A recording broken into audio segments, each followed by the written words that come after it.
Welcome to the deep dive.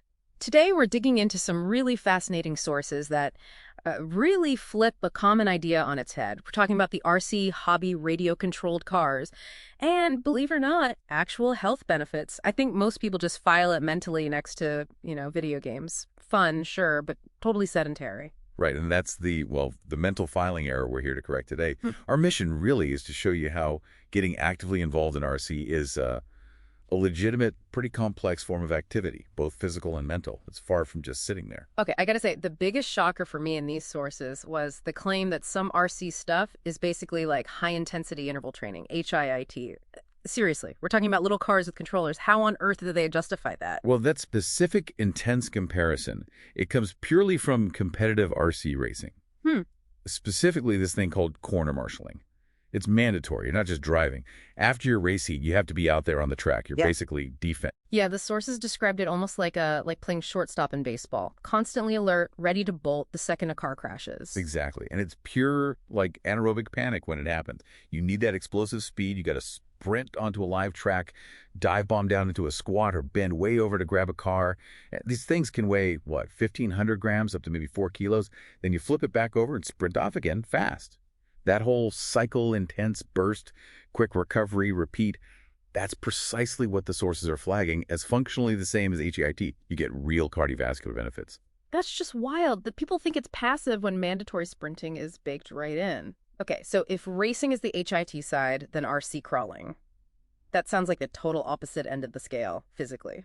Absolutely right. Crawling is, well, arguably the most consistently physical discipline. It's tied directly to hiking, exploring outdoors. You're typically out for, I don't know, 2 to maybe 8 hours, hiking over really uneven, challenging ground, managing the crawler the whole time. That's classic low-intensity, steady-state cardio, LIS. And the sources really hit on that green exercise benefit too, right? Just being outside on the trail, it lowers cortisol, that main stress hormone, helps with blood pressure, even vitamin D synthesis, just part of doing the hobby. Yeah, you're getting wellness almost by accident, but it goes deeper than just, leg day.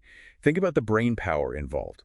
Driving needs constant focus, constant cognitive processing, and these incredibly tiny, precise movements on the controller. So it's a super rapid feedback loop.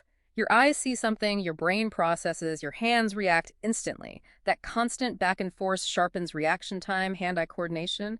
And eventually, the sources say, you develop anticipatory reflexes. You react before something fully happens. Exactly. And digging even deeper, there's this fascinating concept called tool extension. It's where your brain literally stops seeing the controller and the car as separate things. They become like seamless extensions of your own body, almost like gaining a new hand that happens to be remote controlled. That's serious neurological integration. And that's just the driving part. If you shift focus from the track to the workbench, building and fixing these things, that's a whole other cognitive workout.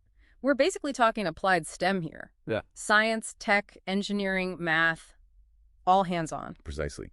Building a kit involves handling tiny screws, assembling complex gearboxes, figuring out wiring, maybe even soldering.